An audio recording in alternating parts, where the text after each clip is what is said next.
After finishing the water in my glass, I noticed a small black lava still wriggling at the bottom. I frowned, crushed it gently between my fingers, and thought nothing of it. But soon, I realized something was terribly wrong. The same kind of black lava appeared in my urine sample. From that moment on, my body began to weaken day by day. I would get sudden nosebleeds for no reason, and sometimes even lose consciousness without warning. When I finally accepted that something was wrong, I agreed to undergo a so-called water therapy recommended by the doctors. They sealed me inside a massive iron tank filled with a blue liquid. The doctor told me it would return my body to an embryonic state, purify me in a dreamlike trance, and restore me to my purest form. At first, I felt calm floating in that peaceful illusion, but soon, something slick and sticky brushed against me. I opened my eyes in shock and saw eels. Panic took over. I thrashed trying to escape, and in the struggle I accidentally tore off my oxygen mask. I pounded on the metal walls of the tank, but no sound came out. My strength quickly faded, and I sank deeper and deeper, surrounded by the eels.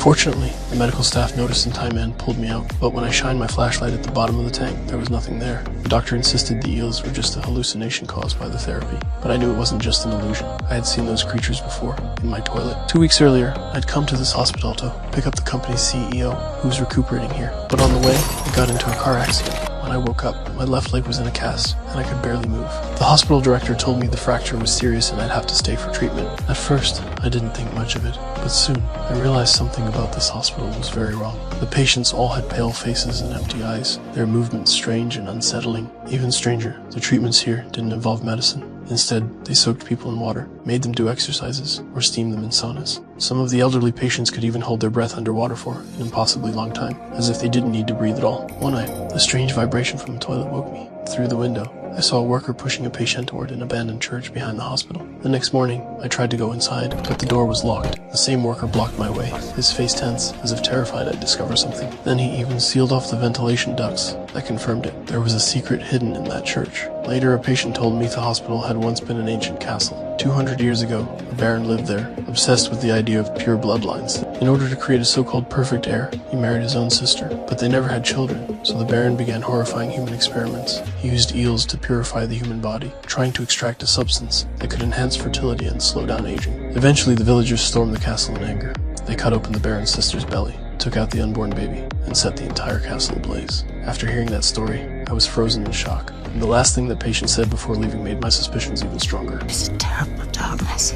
I went to find the CA and urged him to leave with me. At first he refused, until I lied, and said the company had gone bankrupt and couldn't pay his medical bills anymore. Only then did he agree. But when I finished packing and went to find him, the nurses were cleaning the room, and the CAO was gone. I confronted the director angrily, demanding answers. He said coldly that the CEO's condition had suddenly worsened and he was undergoing special treatment. Uneasy, I hid my anger and started investigating in secret. Soon, I found the seal locked in a cell-like chamber, submerged in a giant glass tank. I pounded on the glass desperately, but he didn't respond at all. Then I suddenly remembered the worker I saw that night pushing a patient to the church, and a horrifying realization struck me. That night, I broke the lock and sneaked into the church. Inside, it was damp and cold like an underground cave, a floor covered with charred wood remnants of the fire from 2 centuries ago. At the center of the cavern stood a modern laboratory. Papers on eel research were scattered across the tables. On the wall hung a portrait of a woman, the baron's sister, I assumed, but her face was identical to Anna, the youngest patient in the hospital. My heart nearly stopped. Then I heard a noise. Hiding in the shadows, I saw the same worker pushing a corpse into a water tank. The next moment, a swarm of eels burst out, tearing the body apart. That sight shattered what little sanity I had left. I fled that hellish place, rushed into the cafeteria, and exposed the director's conspiracy in front of everyone.